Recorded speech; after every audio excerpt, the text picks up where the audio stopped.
Hi, everybody. This is Silvio Canto in Dallas, Texas, on Wednesday, February the 5th, and welcome to our commentary. Well, I just saw the new Attorney General getting to work. Pam Bondi, formerly the Attorney General of Florida, now the Attorney General of the United States, and she was sworn in. She's on the job this afternoon, and I think she's going to do great. I think she's going to be really a talented Attorney General. You know, the last time, this is a little trivia question for you. The last time we had an Attorney General, a lady Attorney General from the state of Florida, was Janet Reno, if you remember that name, Janet Reno, who was the Attorney General under President Clinton. So that takes you back to the 90s. My gosh, is it 20 years ago? 30 years ago. My gosh, how time flies. So Pam Bondi is going to be on the job. She's already starting to flex her muscles.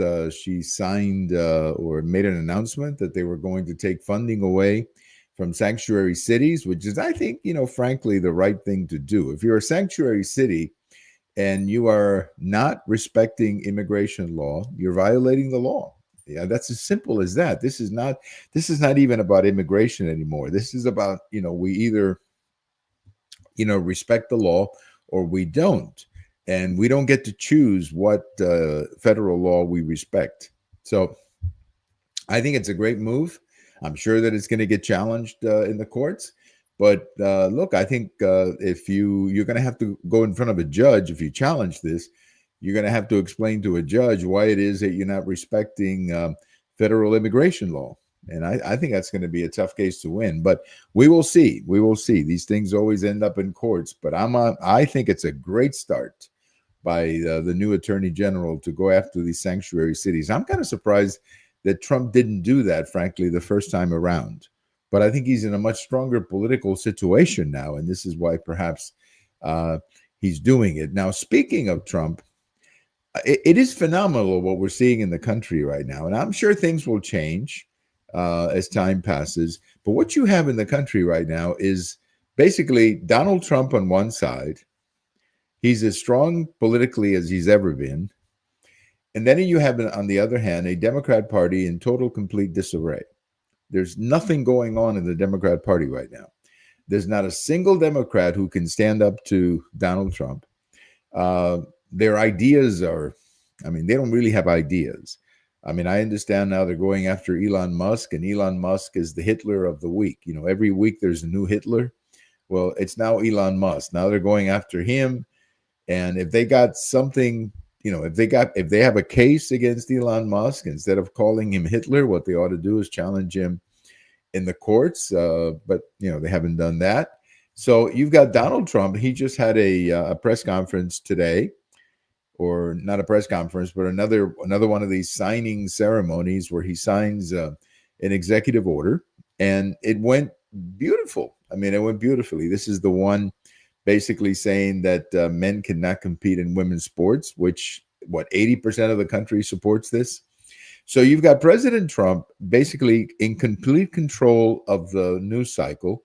He's the one who's talking to the media. He's the one doing these press conferences. He's the one who's signing these executive orders.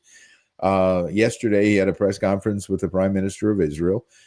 He is in total control of the news cycle right now. He's the one running the show. He's the one that putting ideas out there. And you've got the Democrats in total disarray. They don't have anything right now. They don't have a single person, candidate, governor, or senator who can compete with Donald Trump at the moment. Now, as I said before, that could change if, let's say, things get bad for Trump, if there are some political mistakes, if the economy goes south, if inflation doesn't get addressed. Those things can always happen. But at the moment, and as far as I can see for the foreseeable future, Donald Trump is about as strong of a political figure as I've seen in quite some time. I think you have to go back maybe to, I was thinking about this, but I think you have to go back to Reagan after his reelection, early 2000 or early 1985, after reelection, when he was strong as ever. I think you have to go back to to that. The last time we saw somebody this strong politically, maybe even further than that, you have to go back to maybe FDR after his first reelection, or maybe Eisenhower after he was reelected in 56. I mean, you just don't see a political figure who is as strong politically right now as Donald Trump. And he's got everything going right now. He's got everything going. It's like a perfectly run football team. Everything is working perfectly well. So far so good. So far so good. He's having a lot of success, and you can just look at what he's doing and see that everything is very well orchestrated, that everything is put together just perfectly, and that is why he's having a lot of success. I mean, there's really no other way to describe it. He is just having a ton of success right now, and it's all very well orchestrated, very well done. That's about as much as I can tell you. Well, you may remember that President Trump and the president of Mexico had a telephone conversation regarding the tariff and the threats of the tariffs, and that the Mexican president responded by saying that they were going to put 10,000 troops on the northern part of Mexico, or the border with the United States. Well, those troops have begun to arrive. I saw a little video of that. But there's a lot of controversy in Mexico about all of this. And the controversy comes from the fact that apparently many people in Mexico feel that their president didn't come clean or explain to them what was a part of the deal. And this is because there have been, in the news media in Mexico, they've been reporting that there are some spy planes flying over Mexico. They're even reporting there are some Navy ships, U.S. Navy ships out close to the Mexican shorelines.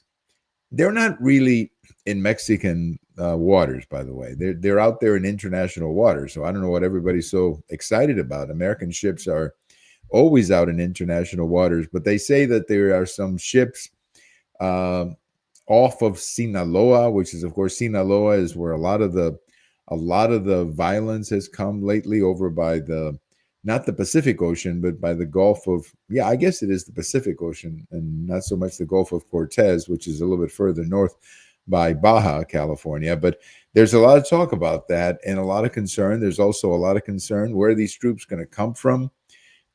People in Mexico are saying that, who's going to suffer if you send these troops up north? What about some of the other parts of the country? So, it's one of those things where Mexico seems to be going right now through a political crisis, and it's a crisis to a large extent because of the fact that many people in Mexico feel that this president is completely tied into the previous president. And now you have Secretary Rubio, who's apparently going to be going down to Mexico, saying in an interview that there are large segments of the Mexican territory that are controlled by the cartels. He was speaking specifically about the north.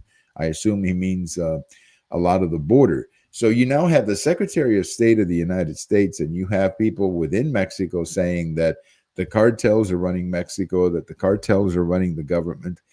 And, it must be politically a very difficult situation for the president of Mexico, who's having to deal with all of this. And at the same time, many people in Mexico feel that she's just a puppet of her predecessor. So Mexico is going through a difficult time right now. I'm not exactly sure how they're going to get out of this. I never remember, I've been following Mexico pretty closely for about 40 years. And I've personally have never seen a situation in Mexico as strange as this one. There have been other situations like scandals before, like Salinas, in the late 80s or in the mid 90s, I should say. There were other scandals about devaluations of the currency that used to happen with some frequency. But this is a scandal that challenges the integrity of the political system like I've never seen before. And you've got people right there. I mean, if you follow Twitter, it's almost daily, 10 to 20 people posting, people sometimes in the media posting about the connection between the cartels and the current president. Those are pretty strong accusations that basically go unchallenged, because she never comes out and denies any of it. So what a time. I don't know what to say other than the situation in Mexico is very, very unstable, and we're going to have to be very careful, I think, how we deal with it, because any kind of political instability in Mexico is going to have consequences on the border and potentially right here in the United States. Just a couple of things from on this day in history. Henry Aaron, the great Hank Aaron, was born on this day in 1934 in Alabama. He, of course, went on to set the home run record, and I remember watching that one on TV. He passed away in 2021. Henry Aaron, who was, one of the greats, one of the baseball greats of all time. And switching sports for a second, we say happy number 83 to Roger Staubach, who was the quarterback for the Dallas Cowboys, who won 2 Super Bowls. He played in 4. It's interesting. He won 2 Super Bowls, and he lost 2. And the 2 that he lost were to the Steelers. So he had a great career. 4 Super Bowls that he played with the Dallas Cowboys, going 2-2. One of my all-time favorite players, Roger Staubach, who's still around in the Dallas area, I believe. He was in the real estate business, I think, for a while. And he's, I'm not sure, I'm sure he's retired by now, but he was in the real estate business, office management business, something like that, for quite some time. But he's just a great guy, just an absolutely great guy. Roger Staubach, who came out of the U.S. Navy to play football with the Dallas Cowboys. Have a great day, everybody. This is Silvio Canto in Dallas, and we'll talk to you later.